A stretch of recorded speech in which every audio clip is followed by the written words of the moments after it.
Welcome, everyone. Thank you for joining us today. We have an exciting program for each one of you today. So thank you for taking the time to join us. My name is Kyle Griffith. I am the managing partner of the NYBB Group and CEO and founder of Eminae. Eminae, we are a network of advisors, professional advisors, management consultants.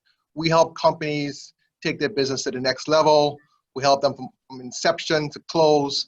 And more specifically, we help clients that are looking to transition into the next phase of their business.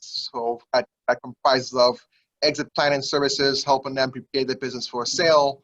And for companies that are looking to grow and expand, we have members of our team here in M&A can help them acquire businesses, help them with their branding, their marketing, with their technology, and so on.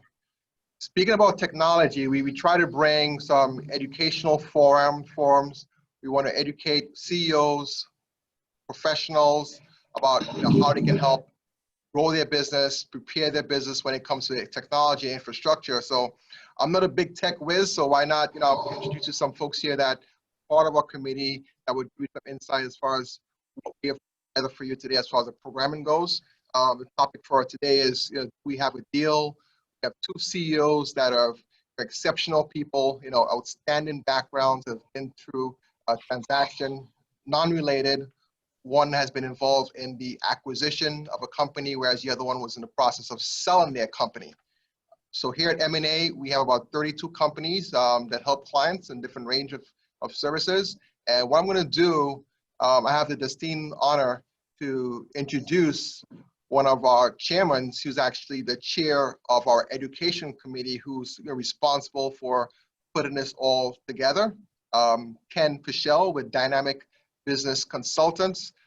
Ken, I really appreciate you taking the time to put this whole format together. It's very unique to have a buyer and a seller in a conversation and sharing the insights of pitfalls and struggles and how they came about their respective transactions. So Ken, I'm going to turn it over to you, and then we can have an in-depth conversation with our guests here today, and we can jump into our programming. So thank you very much, Ken. All right, thanks, Kyle. I just wanted to introduce the rest of the committee real quickly. I'll start with Andy Jacobs of Gravitas Marketing. He's our marketing guru who helps us promote and does so on all levels, from social media marketing as well as traditional marketing. And he's put a lot into this. Two members who I don't see here, I want to give a quick plug to, is Winnie Benjamin of the Stewardship Masters, who is a great big picture advisor for anybody who's looking to take the next leap from a leadership or cultural level within their business. And then Austin Ramsgrove of Rethink Wealth, who's our financial planner of the group. And he's put a lot into this as well, also our newest member of the committee. And then I'm going to pass it off to Roy Pellicano of Triangular Consulting, who embraces technology for efficiency purposes and makes companies a lot more profitable for it. Great, thank you so much, both Ken and Kyle. The work that you guys have done to build the M&A network is tremendous. And for those of you who don't know about the M&A network in particular, it's a group you should get to know, because the diverse number of advisors that are available to you through that network is tremendous. In addition to Kyle and Ken, obviously the panel, we appreciate the fact that you guys have joined us.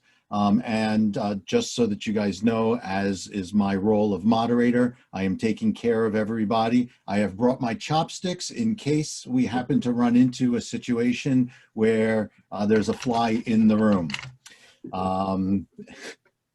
So anyway, had to do it. And in addition to the panel, who I'll introduce to a second, I want to really say thank you to all of you. Because we know that all of you have very interesting stories to tell. And as a member of the audience, I'm going to ask you that as we go through this process, if you have any questions, put them in the Q&A. I'll be keeping an eye on them, and we'll all be keeping an eye on them through the webinar. So if there are any questions you have, anything you want us to dive into, just throw them in there and we'll do it, and we'll become your voice. Prior to today, I had the great pleasure to speak with both of our panelists, and I was actually surprised to learn that they had both been on both sides of the M&A table. So even though we've cast one as a buyer and the other one as a seller, the reality of it is that they've already sat on both sides, and that they have their lessons to bring on, from both of those viewpoints. In one of the things that we look at is the fact that we're trained to differentiate and specialize. And today we have a tech M&A conversation, but really what I want you guys to think about is more broadly how M&A supports you. And this is to everybody, right? So it's not just about technology, but how does M&A and the lessons that we can bring to the table today, how does it support all of M&A? With that said, I'd first like to start off with James Rocker. James has over 20 years of experience in the IT industry. He's an entrepreneur with a passion for network security and everything technology. He graduated from North Carolina at the University of North Carolina at Greensboro, and he has excelled at getting his certs and really building a significant technology company. He's currently the president and CEO of iNetworks, otherwise known as Nerds That Care. Love the name. And while still overseeing the operations of the company, he's still hands-on, and that's a beautiful thing. Thank you for joining us, James. Yeah, thank you, Roy. Appreciate the team here, Ken and Kyle. Thank you all for the opportunity, and looking forward to diving in here a little bit and telling our story. Thanks again. And next I'd like to introduce Dennis Labriola. He's the former CEO of Impact Systems. I was actually a former customer of his when I used to work with police departments using his Admit software. For 37 years, he was the founder, the president, and the CEO of Impact Systems, where they developed and supplied public safety software to law enforcement throughout New York State. In September of 2017, he sold the firm to a large tech concern. And for those of you who are worried that Dennis might be sitting at home bored, on the golf course and playing in the pool and all those funny things, he is continuing his entrepreneurial journey by actually helping other entrepreneurs really develop their chops. He's an educator, he's a coach, he's a communicator. He's just a general wonderful guy who is trying to grow other businesses. So Dennis, thank you for joining us. Well, thank you very much. I appreciate that. It's really an honor to participate, and I'm looking forward to hopefully sharing some of my experience, and maybe that could help some other people. So appreciate that. Thank you. Sure. So Dennis, back in the 80s, when you first started your company, you were testing multiple opportunities, right? You were trying to find your footing in building the right software solution before you found success. Can you give us just a couple of minutes over that portion of your story, how you found your feet and how that helped inform your later M&A processes? Sure. Yeah. I mean, like most of us, and I think James had maybe even mentioned it, that we're techies, and we decided to go into business for ourselves, right? So we got to figure it out. And for me, it was really just trying to have some perseverance in locating that thing that was going to work for us. So for me, it was just really having a really, really big dream of what I wanted my life to look like, what I wanted for my family. I knew that if I was just working for someone else, that there would be some limitations to that. So people around me, and I'm sure that a lot of you have had help from the outside as well, they encouraged me to start a business. So I did. And then it was a matter of trying to get that business into the right format so that I would start to generate some assets for myself and really grow the value of that business. So for me, it was about build a system. I did one for like bus companies. I sold one. So that wasn't going to work. And I did some stuff for real estate appraisal industry. I sold one, that didn't work. I did some stuff for labor unions, sold one, that didn't work. Until finally, somebody from law enforcement approached me and said, gee, we really need some systems. Would you be interested in developing those? And at first, I really didn't want to do that because me dealing with public sector rather than private sector, there's some challenges with that in itself. But And I eventually just want to pause right there, Dennis, because I think that's a very interesting point, and I want to pick that up with James for a second. In the sense of personal goals and trying to figure out where your company's going, and the fact that while all advisors will tell you you need a 5-year plan, that doesn't always work out. So how has that I know that's impacted your own business because of the first product you sold. How has that impacted you? I think that having a plan, right, and having a process in place to achieve goals is one of the things that I learned early on. Somebody said, write down all your goals, or else you'll never accomplish them. We've taken a liking to a very in-depth, process-oriented, kind of structured process. Maybe I'll plug the book right now, a book called Traction that we put into our organization that develops a 1-year picture and a 3-year plan and a 10-year goal. And doing these things, we're able to achieve many different initiatives over the course of quarters, all the way down, to the year. And we've given our employees pretty strict to-dos and initiatives and goals for them to reach really the corporate or the company goals.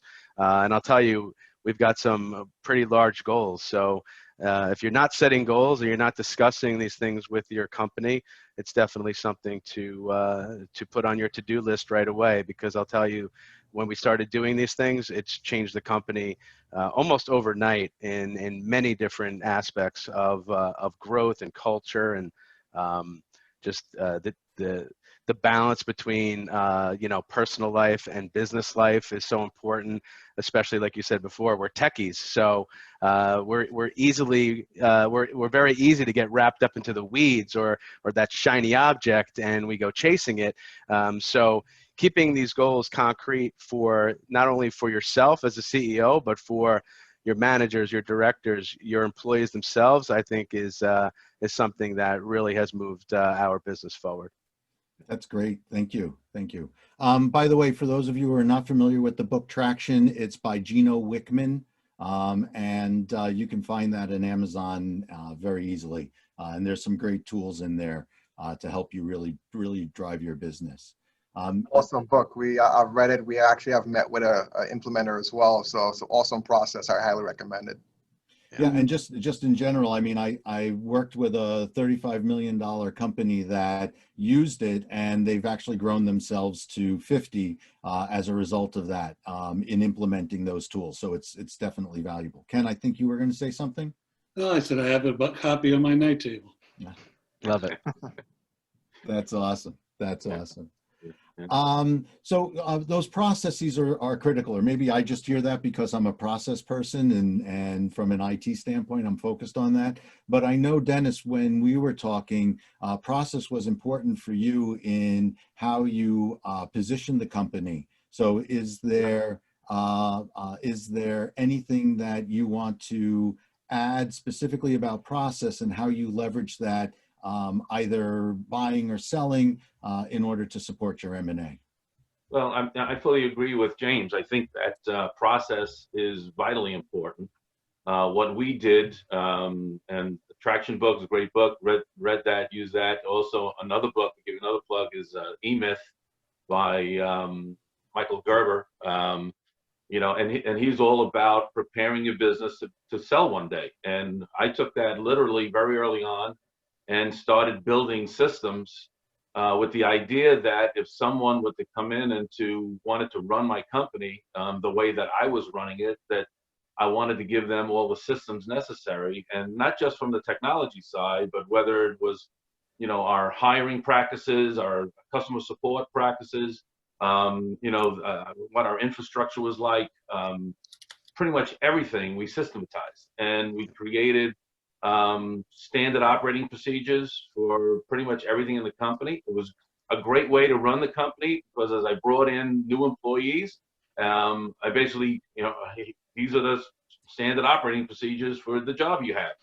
And it created some stability. It created pretty much a standard way of pretty much doing everything. And I learned over as we started to prepare the company for sale, that those procedures become very valuable because if nothing else, it tells. In my case, I was the seller, so but even when I was buying a company, if they had procedures, it kind of told me that they really had their hands on the pulse of their company, and it was something that I found very valuable. Yeah. And I think that's important. I mean, for those of us who either have not gone through the process of buying or selling, those processes and the signaling that your company is mature is very critical. And maturity is a concept that you'll hear over and over and over again because it is so critical to signal to others the value that you bring to them. And from a buyer's perspective, the risk mitigation that's there. James, you're in the middle of a purchase right now, and I think you can speak to that as well. Yeah, I definitely can, and I think we'll dive into the weeds a little bit here with what we're going to discuss today. But yeah, they're all different. Every deal is different. Every aspect of every company is different. Every company has a different culture, and we'll talk about all these things that you need to whether you're selling, right, and you have to present it in such a way that's attractive to those buyers. To me, it's like anything else. I know we're talking about big numbers and we're talking about a business. I often think back to my baseball card collection, and I have all these cards, but the problem is nobody wants to buy them, so they're worthless. So the goal is to, get your business to an understanding where it needs to be in a place that is attractive to, to that buyer. And that's what we're looking at. We're looking at all the objective things right now at this organization that align with us, and that we can put a number on, and that we can identify as if this is a valuable proposition for us, and it's going to benefit our organization as well as the people coming over from that company that we're buying. So we look at so many different things, and I know that we're gonna touch on them in a second, so I don't want to get ahead of myself. Can I jump in for a second? Please. A couple of things. First, I want to go back to what Dennis last said. One of the biggest challenges I find in working with business owners who want to grow and or sell is letting go and letting others run with things. Because the big thing is, well, they don't put in the same kind of passion that I do. They don't do it the same way. They don't think ahead the same way. And a lot of times, yes, that's the difference between employees and entrepreneurs and owners. But there's a point where every owner who wants to grow, every owner that wants to sell, needs to accept the fact that it's okay that not everybody's going to do it the same way, and that mistakes are going to be made as long as those mistakes are minimized. It's the old bell curve theory. Keep it under 5%. And Dennis, what was your when did you realize and accept that you had to let go and let people run with things and accept the fact that mistakes were going to be made along the way? Well, I think that one of the things in developing the systems that we did is that it kind of gave us a lot of freedom, because we kind of had like a plumb line of what we really wanted. We always allowed our employees to challenge those things and say, if you think that there's a better way of doing it, let's talk about it and we'll implement those. So that allowed my employees to have buy-in as to what those procedures were, and to know that there was an open ear kind of at the top management level to listen to those things. So once those systems were in place, then I didn't really spend that much more attention on them unless there was an issue that we had to deal with, right? I'm So sure you received reporting, and updates. yeah, absolutely. There's, and having those, getting those reports, creating those, those key reports that you need, and statistics and things that you have. Those are just ways of really measuring is what you're doing working. And if it isn't, then you need to go back and you need to look at those things. I always found also that, in putting those processes together, it allowed the company to have more opportunity to grow, and it made it easier for me to allow my middle management, the people that I would lean on to really encourage them and to allow them the freedom to run their departments and do those things, and that made them better. So by making them better, they made the company better. And so yeah, absolutely. You still have to be open. Absolutely. Yes, it's very smart that you did that, because having those processes in place, it kind of gets you in the mindset as well, right? You're thinking about your end game, right? And you executed reverse engineering the entire process. At the same time, you're putting the right people in the right seats. Most of the buys and James, you can probably relate to this, especially with the deal you're working on right now. Most buyers want to know, okay, who's going to stay with the company? Is there management in place? A lot of owners have everything in their head. It's not on paper. So my question is to James, and Dennis, you could jump in as well. Being that you both already had procedures in place and plans and systems, you mentioned EO system. When the company you're looking at right now, do you factor that into your valuation, or do you plan to say, I have a system, I'm just going to incorporate this particular company I'm buying into my system, or do you plan on pushing that company as a separate entity? What's your plan as far as that acquisition goes? Yeah, appreciate that, Kyle. So, our brand, we feel, is really strong. So we really just live, eat, breathe, sleep nerds. So when we're looking at this particular acquisition, we want to make sure that they really align with our culture. We don't really care if they haven't read the book Traction, or maybe don't have business processes as tight as us. But as long as they're open to what our processes and our SOPs and all the things that make us great, as long as they can align themselves with that, and we go through a pretty intense interview process with the parties on the other side, owners and employees, and we make sure that they align, and we tell them what our core values are, we tell them what our vision is, we tell them the goals of the company. And honestly, if they can't align themselves with a lot of the things that they're saying, we usually will look for another deal. We'll walk away from that. It really has to align with with everything that we're doing. And there's a lot to discuss, and every business is different. But I think that is a hugely important thing, not to get so caught up with, okay, how mom and pop are they? How enterprise are they? I think maybe more enterprise is a lot more polished, right, than mom and pop. So there's a lot of there's maybe a new teaching or learning curve there for them, where I feel the smaller companies, you can really mold them into what you want them to be, or join forces, let's say. And Andy, I think from the standpoint of the mom and pop and the larger companies, you had a thought there as well. Many mom and pops have dreams maybe you want to speak more about that from your point of view. Can I ask one question, Roy? Sure. James, you're in the middle of a deal now, and clearly you continue to source deals to continue to roll up and build your business. How do you find these companies? Where are you looking? What's the criteria that you put together for your company as to what is a good prospect? It's amazing what I'm about to say, because if you had told me I was going to say this about 4 years ago, I would have probably told everybody that they were crazy. I got involved with a large distributor that we buy a lot of product from, and long story short, they've created what's called an SMB alliance, and it's strictly tech companies, all the way up to the C-suite. And all over the United States and Canada that get together on a quarterly basis, and we network, we mingle, we share war stories. Now during the pandemic, everything has been over Teams and Zoom and such.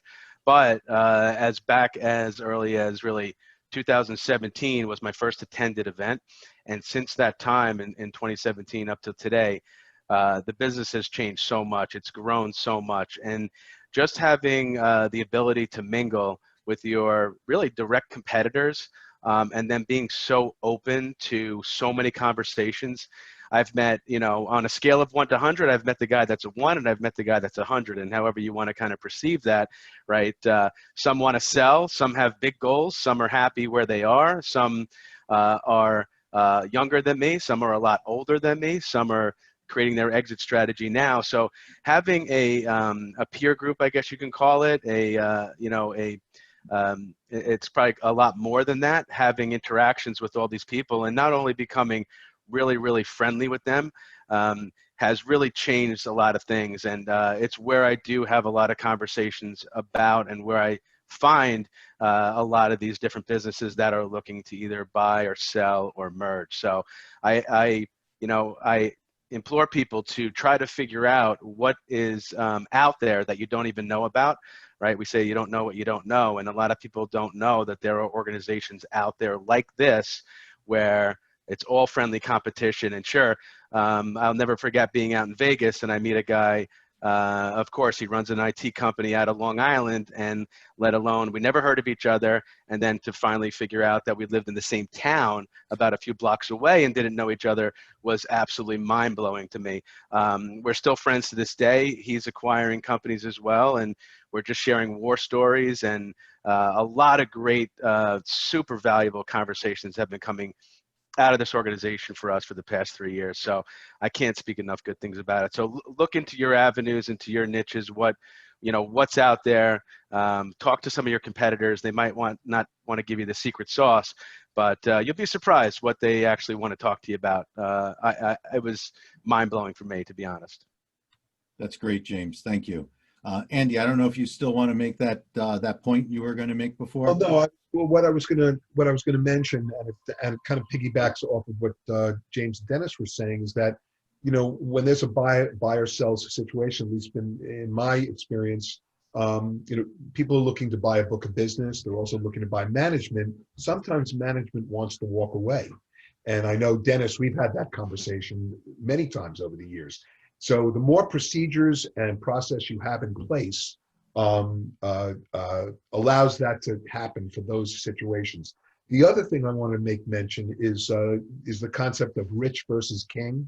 And I'm sure many of you out there have heard about this. You know, a king in an organization is someone who does not empower their employees, that does not have process. It all exists up here, and that's detrimental to a sale, or even for a buy situation. And then you have the rich owner who understands that they need to let go, understands that they need to empower their people, and does not micromanage. And process and procedure works into that beautifully. So it really is it can make such a profound difference in a buy or a sell situation. So I just wanted to piggyback those two ideas off of what Dennis and James were saying, and ask them if this kind of makes sense to them in their personal experiences. Yeah, and I'm glad you turned that back on them, because that's exactly where I was going to take this. And Dennis, when you sold, your teams were important, and who you brought into the room with you was important to you. And you were definitely not the king. You were definitely the rich, was it just rich, Andy, or was there a? Yeah, no, it's rich. It's rich owner versus king. Rich owner. You were definitely the rich owner in that process. But can you talk about the teams that you brought in? Obviously, your processes were important, but can you talk a little bit about that as well? Well, for us, one of the things that we learned, and just to kind of go back to the systems, because the systems allowed me to kind of focus on the due diligence part of it. And dealing with due diligence kind of like sets your goals as to what you really want at your exit, and however that exit is going to come. So I spent a lot of time very early on in doing all the due diligence things that I needed, and that really helps that process. But in doing that, it allowed me to understand who I needed to bring into that process. So for me, you know, a lot of people out there are probably like, yeah, I'm thinking about selling, but you know, I don't want to let everybody know that I'm selling the company, because what's that going to look like, right? Because what if we don't sell the company? And I went through that same thing. You know, we were like, yeah, we think it's the right time. The industry is consolidating. You know, we did very well and becoming #1 market share in New York State. We had a lot of really big companies that were competitors to ours. So we wanted to position ourselves properly. So when it got time to actually put the team together, the only team members that I needed, now my brother was the chief operating officer, so he's part owner.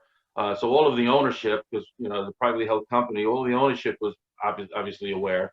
But then I brought on like my VP of technology into that room, and also my office manager into that room, and she kind of dealt with a lot of the financial aspects, the day-to-day financial aspects of things. So those are really the only people that I brought into the room, besides myself, my brother, my other partner.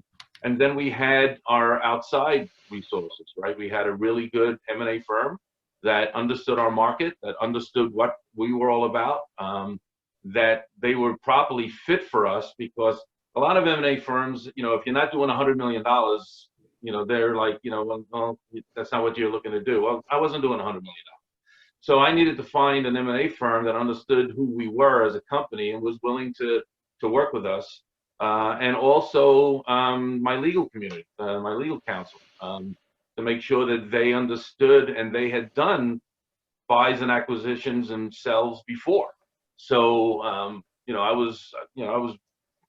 felt that I was well positioned with the proper resources that that we had. So all of that comes into play, and the better that you're prepared, the easier the process is. Because one of the things that I've heard, all those warnings, and is that you take your eye off the ball, right? You're running your company, and now you're going to either buy a company or sell a company, and now you're starting to focus on that activity.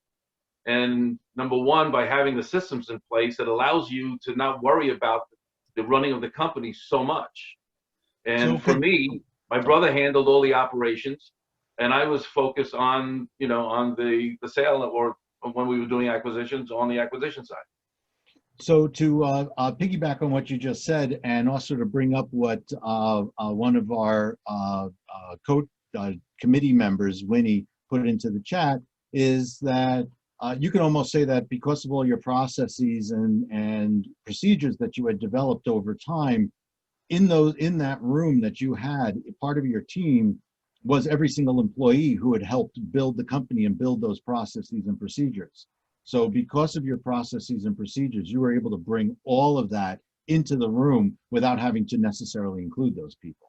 And I think that's powerful I think that's a powerful point, that it's never too early to start formalizing processes, because that maturity is what will actually help you grow. When we were talking, Dennis, one of the other things that you mentioned, and if I knew how to lead the question that you would answer it the way I would ask it, but you had talked about the mentorship that you received, and what I want to try and communicate to everybody, and James was talking a little bit about this just a moment ago, is where did you learn about the M&A process? Because before you stepped into it, you had actually already been, in essence, educating yourself about it. So how did you do that? And can you give us a short little brief on that as well? Because that was also part of your team, in essence. Yeah, and very, very true. And a lot what James was saying is that, I was involved with peer groups, right? So, I was involved with ListNet at the time. ListNet had a CEO roundtable.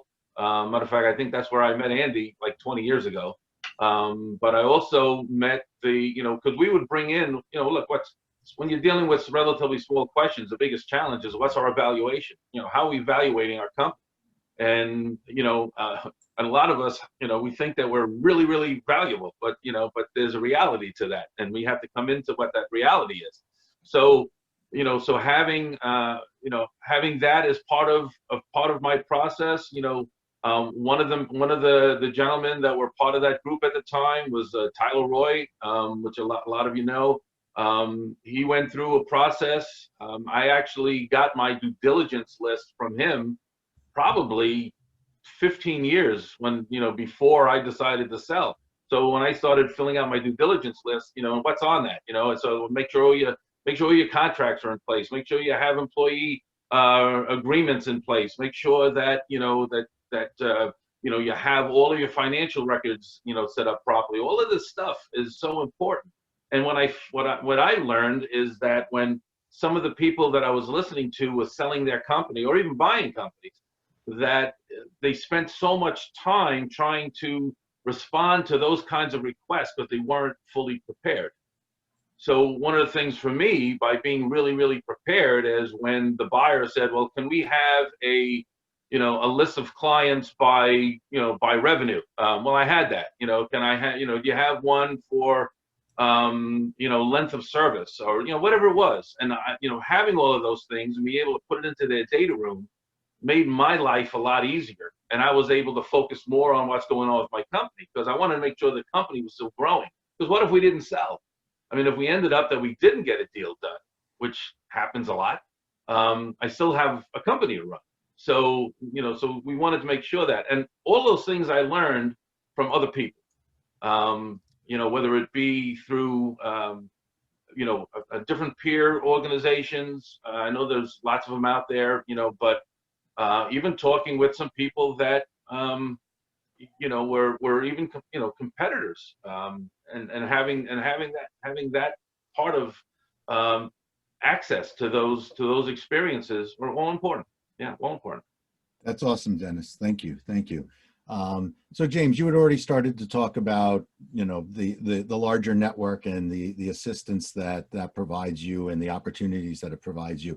How do you envision your team as you're going through the M&A process, as well as where you've come from within the M&A process? How do you view that coming together for you?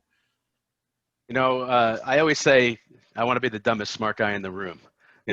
And you hire all these experts to do the things that I'm not going to sit here and say I'm a genius. There are things, I'm not a CPA, I'm not an attorney, I haven't done M&A before the first one, right? So all these things have to become a reality for you to accept. I know Dennis mentioned the E-Myth book, and I think that was a great way for me to let go and understand if I'm going to grow this business, I have to let go of certain job functions. The same thing goes for this.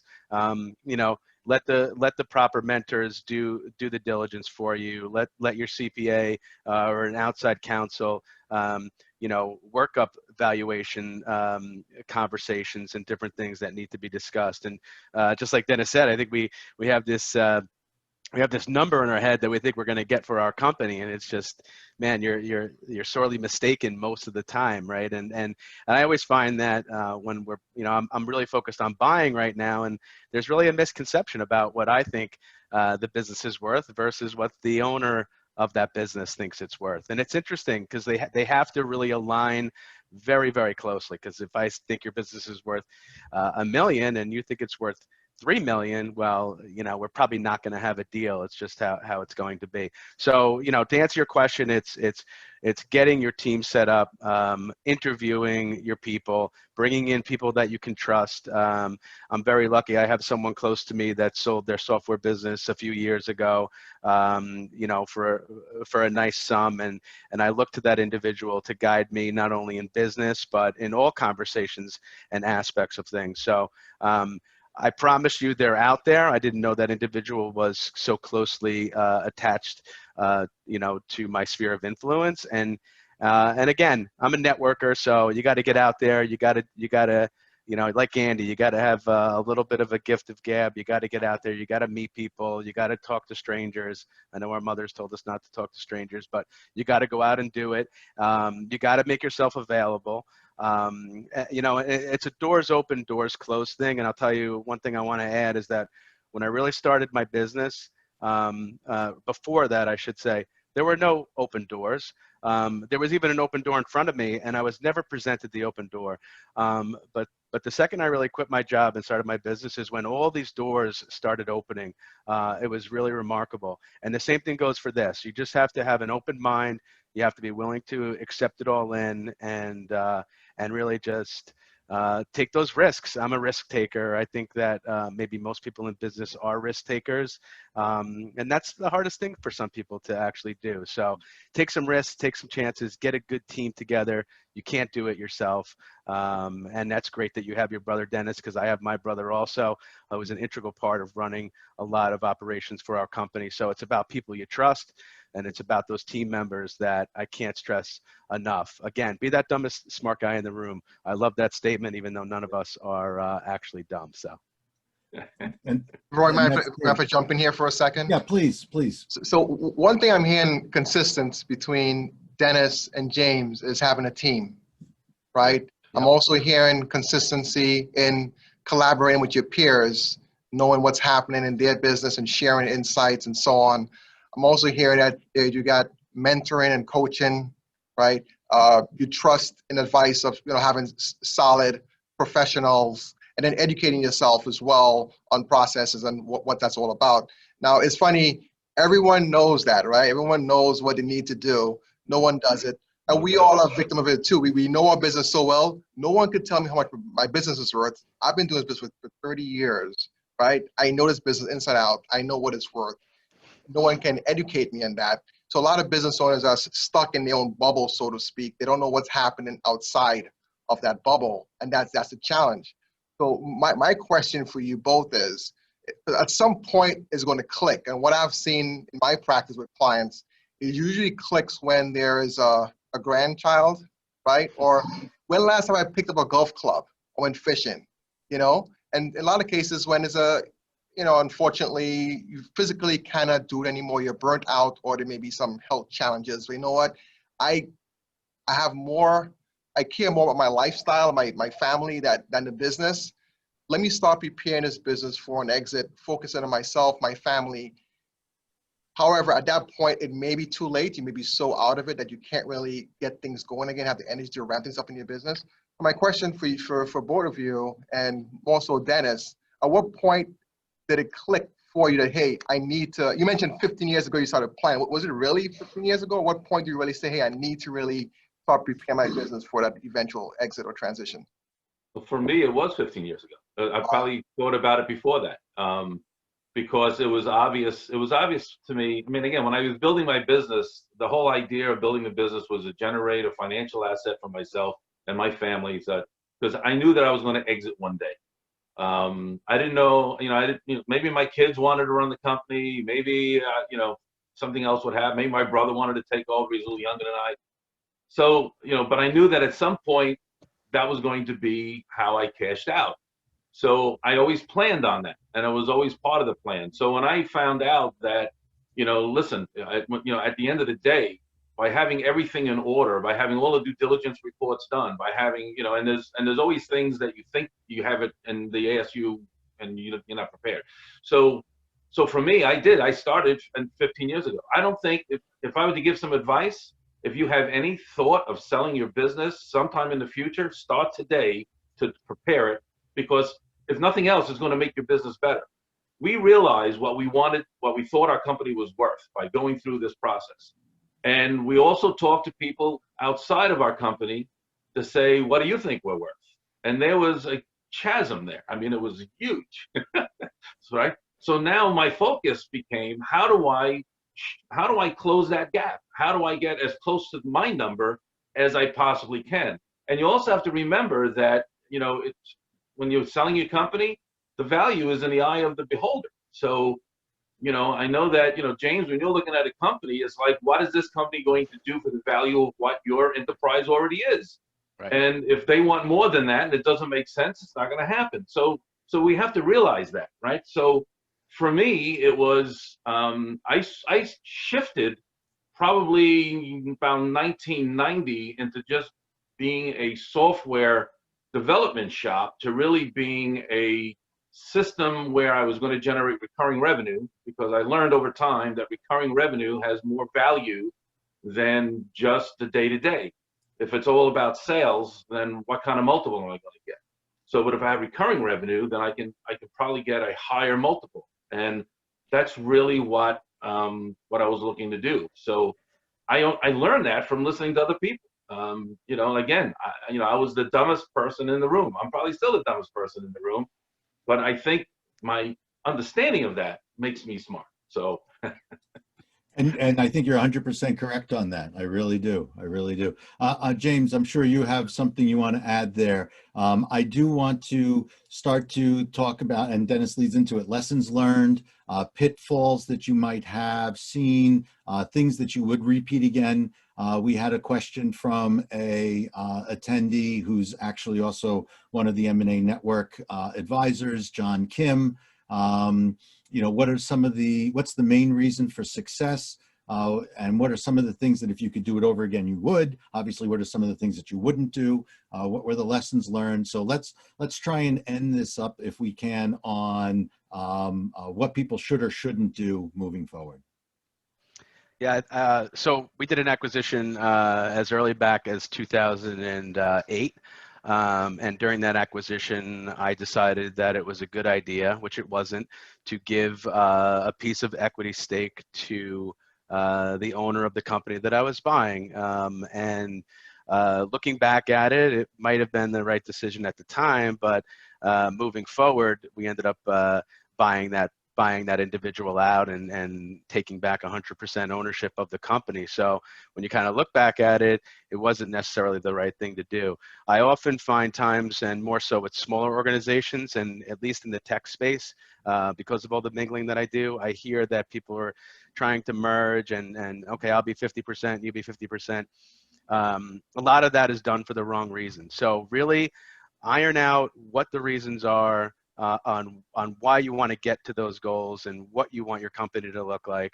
You know, we scraped our knees a bunch of times during a few acquisitions. So, you know, I think that was the one that I could look back on the most, is that I do hear people giving away either some equity stake to make a deal happen, and it ends up just turning into a buyout, and, you know, and just more work for yourselves. And at the end, I don't know if we gained anything of value out of it except a learning lesson. So I do see that happening quite a bit. That's great, James. Dennis, do you have anything you want to add along that lines? And just so that you know, we did have a question from somebody relating to source code, intellectual property. And since you were really on the software side, maybe you have some thoughts on that. Well, yeah, and that would be one of the things that I would mention, is that you know, when you're doing anything with any kind of like shareware or anything like that, you know, I mean, we built all of our applications, we owned all of our applications, and you know, not being the, you know, kind of, we said, you know, you know, can you let go of some things? Well, some of the things we let go is what are we building in some of our software. So when it got time for us to kind of go finish up our due diligence list, one of the things we needed to do is that, was there any shareware in any of our applications that we didn't have the right to sell, basically on an acquisition. So so we needed to go through that. That's probably the primary reason why I brought my VP of engineering into that process, is because we needed to find that out, and we needed to, and some of the stuff was out there a long time, and you really need to get releases on a lot of that stuff. So educating yourself for this process is vital. Understanding the difference between a stock purchase and an asset purchase, that was huge for us. You know, and how do you really want to do that? Part of it may be that even in the way that the deal can get done, and understanding your buyer. Try to understand your buyer. You know, in my case, real quick, in my case, we were approached when we went to market. We ended up, you know, we went through all of the preparation stuff that we needed, had our book done, everything else, and then we decided we were going to go to market. From there, we had about, I think it was 13, maybe it was 16, but let's say 13 interested parties in our company. We got bids from 8. We shrunk that down to the top 3, and of the top 3, they were all major competitors of ours. But I also understood early on that I needed to be somewhat strategic in developing my company, because most of our competitors, they would have software in 15 states. right? Dealing with police departments, sheriff's offices, things like that. I strategically focused on New York. That was my home state, and we became #1 market share. So with the idea that I knew that if anybody really wanted to get access to the New York marketplace, that they would have to come through us, which is exactly what happened. So understanding who the buyer is. So in my case, I'm thinking I'm going to deal with one of these major companies. The major company, though, they're buying up other companies. So, which, and you don't know that in the beginning, but, so now so technically I was going to be purchased by a company from South Dakota that was owned by the big company in San Diego, but they were actually owned by an equity group out of New York. So as we started to understand all of that, you have different people that, so who are you selling to? So we're on a phone. I got 22 people on the phone. I have principals from the equity group. I have the lead counsel there. I got the guys from San Diego. I got guys from, so understanding what they're trying to accomplish, I think puts you in very good light so that you can negotiate properly and have your team negotiate. Dennis, Yeah. From what you said, it's clear that you prepared yourself for this. So you had plenty of options as far as potential buyers, and you were able to narrow your scope down and essentially pick your deal. Whereas, as Kyle can attest to, many times companies, they want to go on the market, they're not properly prepared. Right. And they might only have one choice, 2 choices tops. And so they're not negotiating from strength. I guess, Kyle, you jump into this too. From that standpoint, what message can you send to these owners that are on this call? Well, I think you have to be prepared. If you only have one buyer, you have no buyer. There's no leverage. You took the words right out of my mouth. I was just literally about to say that. You want to create leverage. You want to create a sense of urgency. We just closed on a deal last week. The buyer that bought this company actually backed out of the deal previously. It wasn't until we found another buyer we were going to move forward with where he jumped back in the deal because he felt a sense of loss. So yeah, you want to have the leverage on your end and have multiple buyers. Back to you, Dennis. So I agree 100%. Well, and the other thing too is that a deal can go south for 1,000 reasons, of which probably 900 of them you never thought of before. Because like in my particular case, the lead offer that we had that we really liked, met with them. This is we had meetings, everything else. Met with them. All of a sudden, as we're kind of coming to a close, they back out, and and we're like, what happened, right? Well, what happened was that they closed another deal. So, so because they ended up closing another deal like a week before ours, because a lot of these larger companies, that's how they're rolling up. That's what they're doing. They're rolling up value. Bought another company, so they're like, well, we love Impact, my company. We love them, but at the same time, we can't really focus on them right now. We have to implement and merge in this other group that we just brought in. But if you're still around in 4 months, let us know, and maybe we'll come back to the table. So it could be 1,000 different things of why people walk away from the table. It's just got to be, and you can't be really upset with it. I think, James, you said it best, right? Try to limit your emotion as best you can, and by having other entities doing a lot of this legwork for you, it kind of gives you a little buffer. Yeah, exactly. And I'll kind of say buying sounds a lot easier, Dennis, than selling. So just keep buying companies, everybody. Oh, yeah, because there's less emotion involved. Yeah, for sure.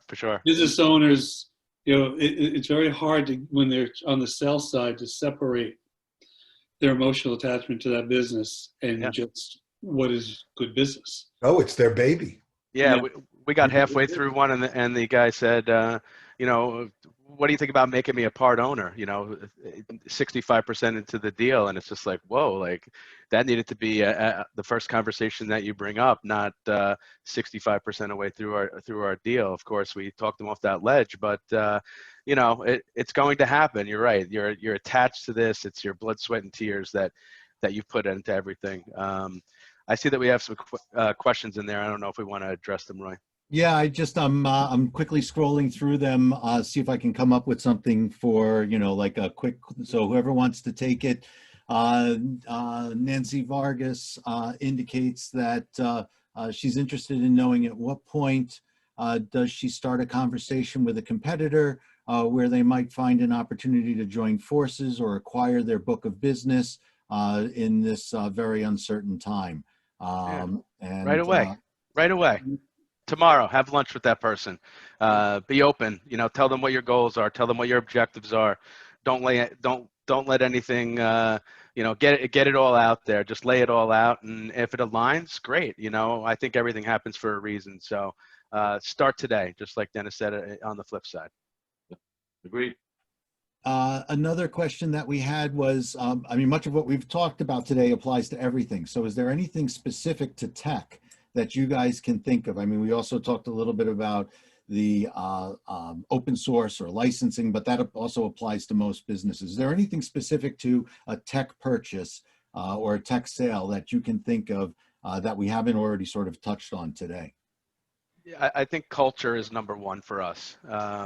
The plumbing, as we say, right? The software, the tools that we're using, the licensing, whether you're Microsoft email or this email, to us, that's just kind of the plumbing, right? And that can be repolished up. So for us, like the number one thing is the culture. What behaviors are happening inside that organization right now. I always tell my team, look at a McDonald's. How is a McDonald's so successful? I know it's a franchise, but you have 18-year-olds delivering, food to the public, and they never get it wrong. My lettuce is never on top of the bun. Why not? Well, I could tell you, in our world, we put the lettuce on top of the bun sometimes. It happens with our business, and I'm trying to get it to that process, to everything is always just so. It's not always that way in tech, but you want to align yourself at least in your business, with somebody that has that same mindset about process and around different aspects of how they handle their clients. So that's the number one for us. Yeah, I would say that most of the deals that I've seen, and I don't know if it's true outside of tech because I really only know tech, but I always found that there was always, focus was really on an asset purchase. Everyone was afraid of the liability. They don't really know, they don't understand the tech all the time. So they're always like, it's an asset purchase, right? So even me going into my deal, I'm thinking, even when I'm coming up with valuation, I'm coming with a valuation with the idea that we are, that it's going to be an asset purchase. In my case, they found that it was just easy to do a stock purchase. And then they wanted it to be treated as an asset purchase, but that put more money in my pocket, so that was okay. That I want to say that's very common, especially with closely held businesses, because so many of them are not buttoned down, probably, as you know, James, as you're looking at them, and that the asset purchase is just the safer way to go, and that strategy is mostly driven through the attorneys, because they're trying to limit the liabilities and the risk for the buyers. So, gentlemen, we're coming up on the top of the hour. I want to be respectful of everybody's time. I would like to again thank everybody for joining us. You should see on my screen on November 12th at noon, we will be having, in essence, a follow-up conversation with the Eminae advisors. It'll be an intimate group. If there are more than 5 people, we'll have breakout sessions. We'll be talking about many of the lessons learned here. I also see there are some additional questions that were asked that we didn't get to. We'll be able to address those at that time as well. So please register. The link is inside here. You can reach any of us to ask us for that link. We'll be promoting it. So thank you very much, everybody. Kyle, I don't know if you want to add anything before we shut it down. Yeah, I just want to say this is such a fabulous conversation. Just the dynamic, us here speaking, just learning from Dennis and James, and I really appreciate not only our speakers and yourself, Roy, and everyone who's put this together, but we got some phenomenal questions from the attendees as well. So what I'll do is, this is being recorded. We're going to send this presentation out to everyone that attended. And if you have any questions that wasn't answered, make sure you get a hold of us. And we will actually do our best to get your questions answered. So thank you, each and one of you, for attending today.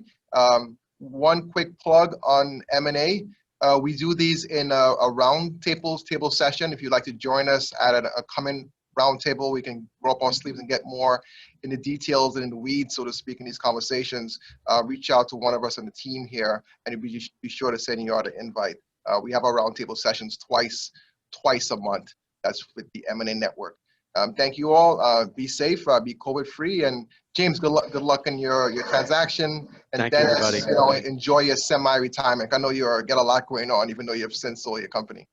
It's been an honor. Thank you. A lot of fun. Been a pleasure. Thank you, everybody. Thank you, everybody. Great job. Well done. Take care. Yeah.